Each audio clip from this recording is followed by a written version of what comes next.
আসসালামু আলাইকুম। অষ্টম শ্রেণীর শিক্ষার্থীদের আজকের ক্লাসে স্বাগতম। আজকের ক্লাসে আমরা কোষের গঠন নিয়ে শিখব। তো চলো শুরু করা যাক। তো দেখো, এইখানে এই যে গোলাকার বস্তুটি রয়েছে এটি হচ্ছে একটি কোষ।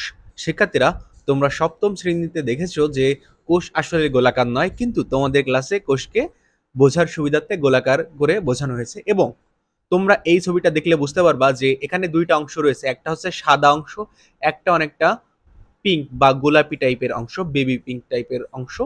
এবং এটা দ্বারা বোঝানো হচ্ছে যে কোষের মূলত দুটি গুরুত্বপূর্ণ পার্ট আছে, একটা হচ্ছে এই সাদা অংশ, একটা হচ্ছে এই পিঙ্ক কালারের অংশ। এখানের এই সাদা অংশটি হচ্ছে কোষের ঘন অংশ, এবং এই সাদা অংশটিকে বলা হয় কোষের নিউক্লিয়াস, এবং বাইরে যে অংশটি রয়েছে এটি হচ্ছে সাইটোপ্লাজম।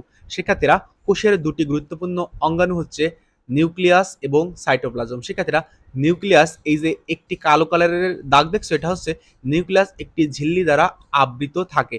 এবং নিউক্লিয়ার ঝিল্লির বাইরে যে অংশ রয়েছে, এই যে এটা তো নিউক্লিয়াস ঝিল্লি। নিউক্লিয়াস ঝিল্লি মানে হচ্ছে এক ধরনের আবরণ। এই নিউক্লিয়াস ঝিল্লি দ্বারা এই সাইটোপ্লাজম থেকে আলাদা। এবং এই নিউক্লিয়াস ঝিল্লির বাইরে যা কিছু আছে, এই যে পিঙ্ক কালারের, এই সব কিছু হচ্ছে সাইটোপ্লাজম। শিক্ষার্থীরা, এখন দেখো, এই যে সাইটোপ্লাজমের মধ্যে যে দেখছো এই যে কিছু অংশগুলো, এই অংশগুলোর নাম হচ্ছে গোলজি বস্তু। এটা তোমাদের বইতে উল্লেখ নেই, বাট এটা তোমাদের লাগবেও না। এবং বাট এই যে দেখছো এই যে সাদা কালার বা নিউক্লিয়াসের ভিতরে কিছু এই যে এক্স এক্স আকৃতির কিছু জিনিস, এই জিনিসগুলোকে এই যে জুম করে এখানে আনছে। এই নিউক্লিয়াসের ভিতরের এই এক্স আকৃতির জিনিসগুলোকে জুম করে এখানে আনছে, এবং এই জিনিসগুলোকেই বলা হয় ক্রোমোজোম। শিক্ষার্থীরা, নিউক্লিয়াসের মধ্যে তোমাদের বংশগতির যে বংশগতির জন্য যেই জিনিসটা দায়ী সেটা থাকে, এই জিনিসটাকে বলা হয় ক্রোমোজোম। শিক্ষার্থীরা, এই নিউক্লিয়াসের ভিতরে যে এক্স আকৃতির জিনিসগুলো রয়েছে এটি হচ্ছে ক্রোমোজোম। শিক্ষার্থীরা দেখো, এই ক্রোমোজোমের এক্স আকৃতির এই যে দেখছো, এই যে একটা লেগ, মানে এক্স এর এই যে একটা, এটাকে যদি তুমি একটা লেগ হিসেবে কল্পনা করো, তো এগুলো হচ্ছে ক্রোমাটিড। ধরো এইখান থেকে শুরু করে এইটুক, এটা হচ্ছে একটা ক্রোমাটিড।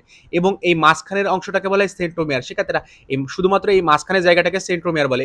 এবং এই যে বাহু, এটাকে বাহু যদি বলো, এই প্রত্যেকটা বাহুকে এটা একটা ক্রোমাটিড বলা হয়। শিক্ষার্থীরা, এই প্রত্যেকটা বাহুকে কি বলা হয়? এটা একটা ক্রোমাটিড বলা হয়। এবং এখন এখন আমরা কি করব? এখন হচ্ছে আমরা একটা কাজ করি। এখন আমরা একটু ব্যাকের যাই। নিউক্লিওটাইড, নিউক্লিওটাইডকে যদি তুমি পেঁচাও, এই যে নিউক্লিওটাইড, ধরো এই যে যে ক্রোমোজোম আছে, ক্রোমোজোম একবারে, মানে একবারে ক্ষুদ্রতম অংশে নিউক্লিওটাইড দ্বারা গঠিত। নিউক্লিওটাইড হচ্ছে একটা পদার্থের নাম। যেরকম তোমরা, এটা এটা এক ধরনের প্রোটিন, ঠিক আছে? নিউক্লিওটাইড কি? এটা এক ধরনের প্রোটিন, মানে এটা খুবই ক্ষুদ্র জিনিস। এখন এই জিনিসটা, এই নিউক্লিওটাইডকে যদি তুমি পেঁচাও, এই নিউক্লিওটাইডকে পেঁচালে কি পাবা? ডিএনএ পাবা। পেঁচানো বলতে শুধু পেঁচাবা। এই ডিএনএ কে যদি তুমি পেঁচাও, ডিএনএ কে ডিএনএ কে কি করবা? ডিএনএ কে এই যে হিস্টোন, হিস্টোন আছে না, হিস্টোন হচ্ছে এই যে দেখছো গোল গোল সুন্দর সুন্দর এই যে গোল গোল বস্তু, এই গোল গোল বস্তু আছে হিস্টোন, এটা একটা প্রোটিন। শিক্ষার্থীরা, এই ডিএনএ কে যদি তুমি হিস্টোনের উপর পেঁচাও, ধরো এরকম পেঁচাবা, পেঁচাইতে পেঁচাইতে একসময় এটার নাম হবে ক্রোমাটিন। শিক্ষার্থীরা, ডিএনএ কে যদি তুমি হিস্টোন প্রোটিনের উপর পেঁচাও সেটা হবে ক্রোমাটিন। এখন হিস্টোন প্রোটিন দেখতে হচ্ছে গোলাকার, ছোট ছোট ক্ষুদ্র ক্ষুদ্র জিনিস, ওই গোলাকার, ওর উপর যদি তুমি ডিএনএ কে পেঁচাও তাহলে তুমি পাবা ক্রোমাটিন। এখন তুমি যদি ক্রোমাটিনকে আরো পেঁচাও, ক্রোমাটিনকে আরো পেঁচাইলে পাবা ক্রোমাটিড। আর ক্রোমাটিড এই যে এভাবে আকৃতি ধারণ করে কি হয়? ক্রোমোজোম। শিক্ষার্থীরা, ক্রোমাটিড এভাবে আকৃতি ধারণ করে হয় ক্রোমোজোম। শিক্ষার্থীরা, মানে তুমি এভাবে বলতে পারো যে ক্রোমাটিনকে পেঁচায় তুমি ক্রোমোজোম পাচ্ছ। শিক্ষার্থীরা, তো আমি তো ব্যাকেতে এই পাশে আসলাম, এখন যদি তুমি এই পাশে এই পাশে যাই, তো ক্রোমোজোমের থেকে যদি তুমি প্যাচ খুলো, প্যাচ খুললে তুমি ক্রোমাটিন পাবা। এই ক্রোমাটিনের থেকে যদি প্যাচ খোলো তাহলে তুমি হিস্টোন পাবা আর ডিএনএ পাবা। আর ডিএনএ থেকে যদি তুমি প্যাচ খোলো তুমি নিউক্লিওটাইড পাবা। বুঝতে পারছো? আশা করি তোমরা বুঝতে পারছো। এরপর দেখো, তোমাদের বইতে সব লেখা আছে যে তোমরা দেখেছো যে কোষ ঝিল্লি দিয়ে আবৃত কোষের দুটি মূল উপাদান হচ্ছে সাইটোপ্লাজম ও নিউক্লিয়াস।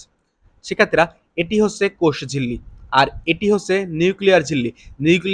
নিউক্লিয়ার যে ঝিল্লি দ্বারা আবৃত থাকে তাকে বলা হয় নিউক্লিয়ার ঝিল্লি, এবং কোষ যে ঝিল্লি দ্বারা আবৃত থাকে তাকে বলা হয় কোষ ঝিল্লি।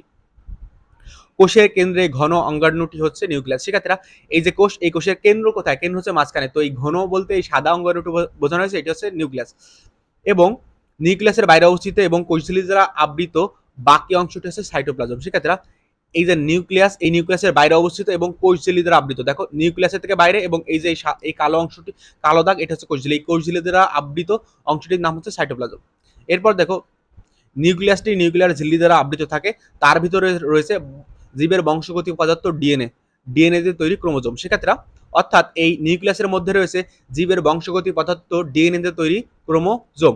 অর্থাৎ ক্রোমোজোম কি দিয়ে তৈরি? ক্রোমোজোম এই ডিএনএ দিয়ে তৈরি। ডিএনএ কিভাবে তৈরি হয়? ডিএনএ নিউক্লিওটাইড প্যাচ খেয়ে খেয়ে ডিএনএ তৈরি হয়। এরপর দেখো সাধারণ অবস্থায় ক্রোমোজোম হিস্টোন প্রোটিন কণার ক্রোমোজোম হিস্টোন প্রোটিন কণার উপর পেঁচিয়ে ক্রোমাটিড হিসেবে উন্মুক্ত জালিকার মতো থাকে বলে এটি আলাদাভাবে বোঝা যায় না। শিক্ষার্থীরা শুধু কোষ বিভাজনের সময় এটি কুণ্ডলী পাকে সংকুচিত হয় বলে তখন এটি দৃশ্যমান হয়। অর্থাৎ এখান থেকে তুমি বুঝলে যে এই ক্রোমোজোম, এই ক্রোমোজোম শুধুমাত্র তুমি কোষ বিভাজনের সময় দেখতে পারবা, এটি তুমি অন্য সময় কোনোভাবেই দেখতে পারবা না। তো শিক্ষার্থীরা আজকের ক্লাসটা আমি এখানেই শেষ করছি। সবাই ভালো থেকো, ধন্যবাদ সবাইকে।